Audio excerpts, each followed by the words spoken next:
Hello everyone, Cerberus here with another episode of Snowrunner on the Lake Kovd map.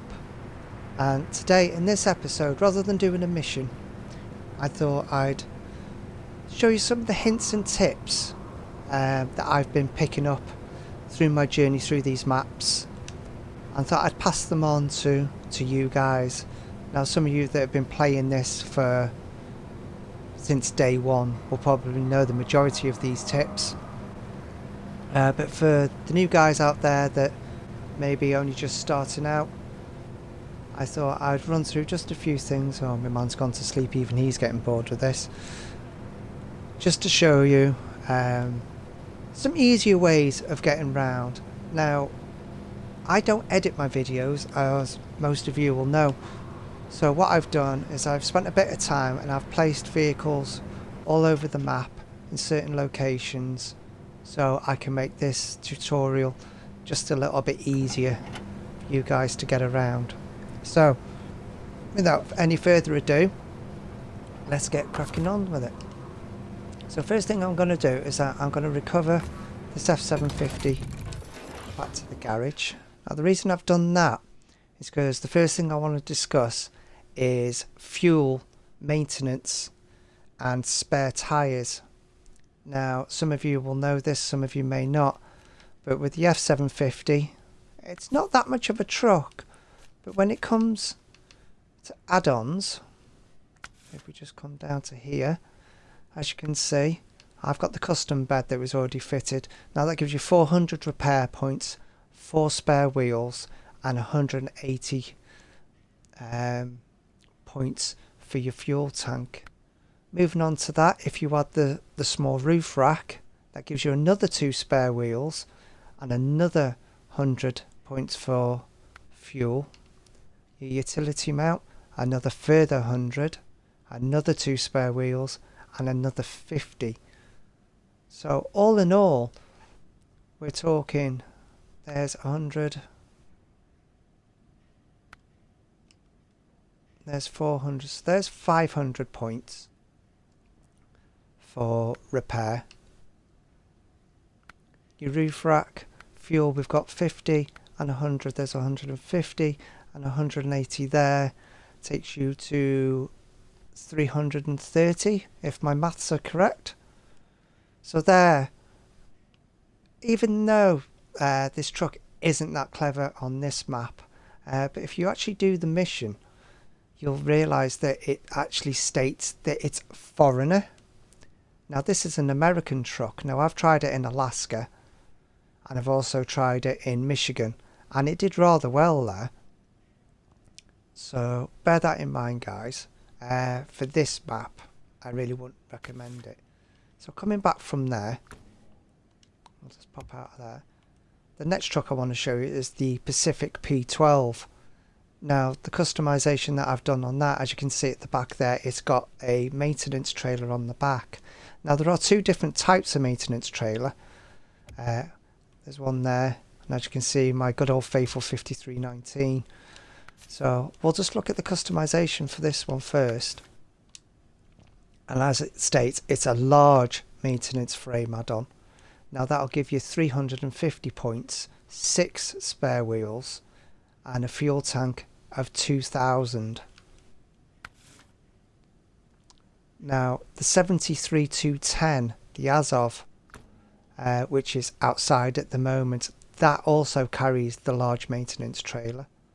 I've been through the list and those are the only 2 vehicles that do carry the large. Moving over to my favourite truck, and we'll go down here, go to maintenance add-on.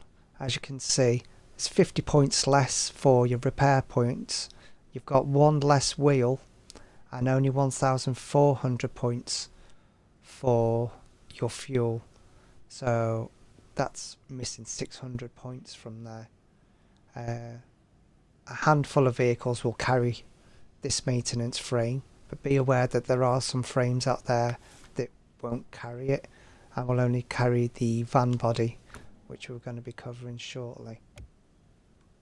Over to the next one, we have my International Lodestar. Now this comes with 2 different beds on the back. If I go down here, as you can see, we've got the service cab on and we've got the pickup truck. Now the pickup truck is 150 parts, 3 spare wheels and 100 points for your fuel. The service cab, however, you don't get any spare wheels, you don't get any fuel, but you get 400 repair points. So depending on where you are and what vehicle it is that you're going out to repair, bear that in mind when you choose which bed to stick on the back of the Lodestar, if you choose to use that one. So I get a bit tongue-tied for a second there. Moving over, we have the Action. Now this is one of the new vehicles that came with the late COVID map. And people have been getting confused because the actual name for the frame add-on here is Maintainer. Not maintenance, but a Maintainer frame add-on. Now this doesn't give you any fuel and gives you two spare wheels with 500 repair points. But the great thing with the Action is you can also bet a fuel carrier on the back there will give you 900 points. But the roof rack itself comes with 150 points and 80 litres of fuel for the roof rack there, which isn't a lot. It might be enough if you're going out into the wilderness and one of your vehicles have broken down. If there's a fuel station close by, or you know that there's a fuel trailer that you've planted, which I'll cover in a moment, should be enough to get it to its next location to collect some more fuel. Last but not least, I've got the Azov 64131. Now this one's got a van body on the back of it. Once again, go down to the van body. Nope, van body, there we go. That carries 800 repair points and 6 spare wheels, but no fuel, and you can't add any extras to that to make it any better, unfortunately. So moving on from there, we'll jump into the 73-210 like I said. And just so happens to be dark. Let's fast forward time a little bit, guys. We've got a bit of daylight to be playing with. Now, like I said, this is the only other truck that I found in the game so far that you can add the large maintenance trailer onto the back to give you more fuel, an extra tyre, a few more points for repairs. The other reason I wanted to leave this one outside is that if you look, I've taken the fenders off. Now if you've got a truck where there are fenders for the rear wheels, you'll find yourself, if you're going over some rough terrain, the rocks can get stuck up in there and make life rather difficult. So wherever possible, and you can use the fender option in your customization, take those fenders off, get rid of them. Might make the truck look prettier, but they can be a bit of a hindrance sometimes and get rocks caught up in there. And also if you're coming around corners with trees, this one isn't the best example because the lights stick out at awkward angles over the back there. So yeah guys, remove those fenders, not needed. So moving on from there, another one, if we start the engine, this one starts rather quickly considering its size. Another one is use your LB button if you're an Xbox One player. I think it's L1, is it, for you guys on PS4. So as you're driving along, this has got the 5-speed box in it. As you're driving along, if you just tap it, as you can see, it's jumped straight into 4th. Makes the vehicle go a lot faster. I've tapped it again, it's gone into 5th. So tap it again, when you're letting off the accelerator, and it'll drop down. Drop down. There you go. Doesn't want to in this case. I'll be showing you what's happened there in just a moment. But what I'm going to do now with this, I'm going to go around to a trailer store, which is just around the corner. Now as you can see, I haven't got a high saddle or a low saddle on the back of here. Now here's another quick tip for the beginners out there. If you're driving around and you want to go to the trailer store and you can't remember, do you need a high saddle or a low saddle for picking up your trailer? Like an idiot, I forgot that I've already left a truck here. So let's jump out of that real quick. We'll jump into the Tiger that I'd already left planned for us. Once again, this hasn't got a high or low saddle on the back, but if you're at a trailer store, it'll work. And if you just click on there, as you can see, it automatically gives you whichever saddle it requires at the time. There you go, it's giving you a high saddle for there. The rest are all low, I think, except for that one, which I think is a high saddle. And so yeah, you could purchase any of these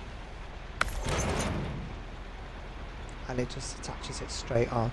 Quick and easy, and then you don't have to recover should you need to go in.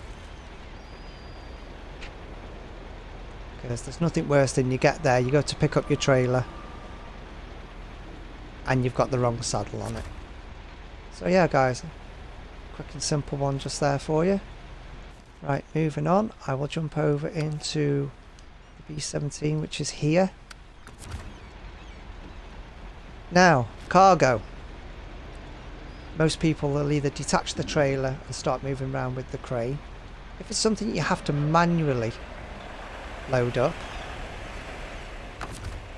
rather than loading them into individual, just set it up here, so those anchor points out. I've already set it up. There's already one load on there. Now usually you'd pick up your next load. Sides too. Quite heavy load here. And you'd be struggling to try and get it over to that rear section there. But what you can do, once it's rotated a little bit, you actually put it down on top of the first slot. Now this works with all cargo. So I'll just move the crane out of the way so you can see. So once you're there, I'll tell you to unpack it. And then when you repack it, as you can see, it's dropped that extra piece of cargo at the back. Makes it so much easier, and you can do that even if you're having to load up 5 pieces of cargo. Just drop it into that slot one. So to take it from there, so drop it into slot 1, go to unpack, pack cargo, and it'll pack it all there for you. Another quick tip, but that comes in handy for new beginners. Right. Moving on from there, we're going to go over to the little Scout 800 and see what's occurring over here. Now, the reason I've set this up is because don't be afraid to use these little Scout vehicles for these bigger trucks. When they tip over, they will actually do the job. And the trick is, if you find a tree, or as in my case here, a lamppost, start the engine up. You see this step 310 has fallen over, so we'll go to the winch point there and there. Start pulling. It'll actually wedge against the tree, or the lamppost in this case, and it's more than easily pulling that there, whereas if the tree wasn't there, you'd probably find yourself sliding forward towards it. So yeah, that's another quick and easy hint for you there. Another thing as well, back to the trailers, as you saw while I was at the Tega there, you can sell the trailers. I'll just jump back real quick. You know, you are basically leaving money lying around. Don't be thinking that you've used the trailer and that's the end of it. I'll go back to the trailer store now. You see your flatbed semi-trailer, $6,600 there. Buy that, and also for the sale price, it's $6,600. Go out there. If you're very low on cash and you've got a map full of trailers, you've probably got 30, 40, maybe even up to $80,000 just lying around on your map if you finished all your tasks and all your missions.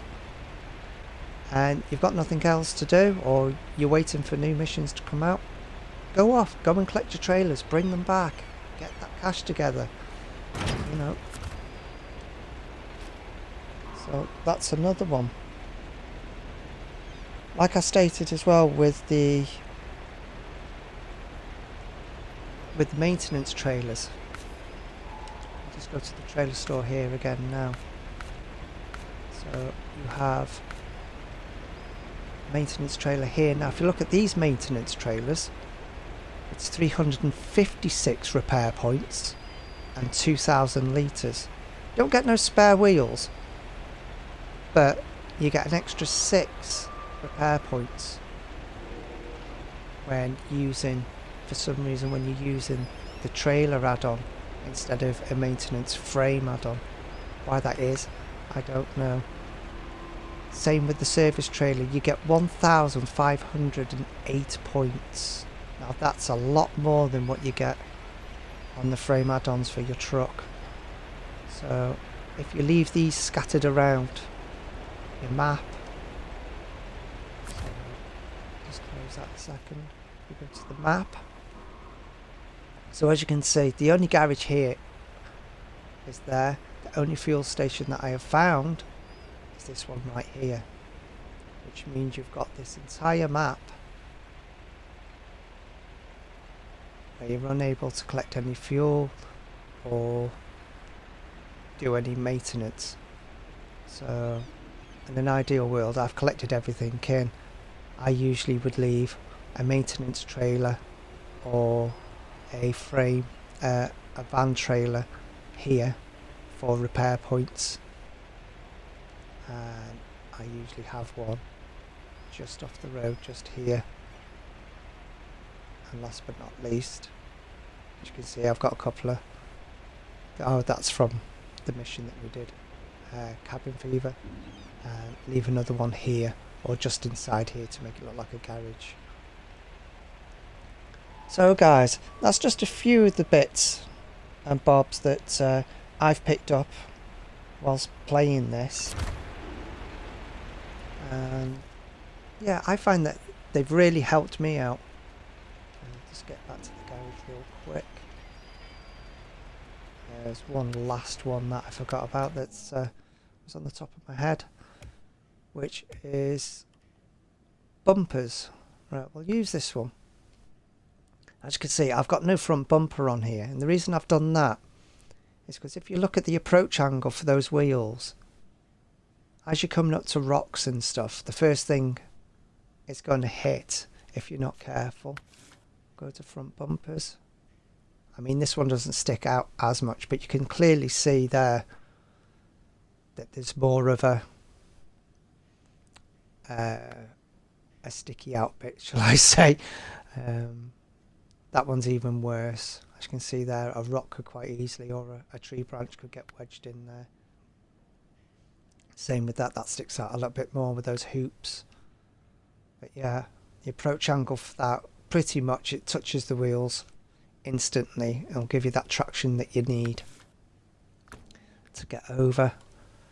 I can see it on all my 5319s. I have that angled grille, which protects that front axle and protects the engine just a little bit.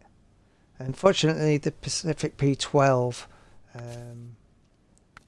when you come over to the front bumpers there, it's just the stock bumper and that sticks out an awful lot, and you've got these little step downs right in the front there, which can be really annoying sometimes. Once again, come over to here. Now this has got the hunter bar on it, and see the difference there, that hunter bar, how much further that sticks out. Lattice isn't too bad. The trapezium, that hangs very low as well, so your approach angle for there can be affected. But the stock one, very nice approach angle on there.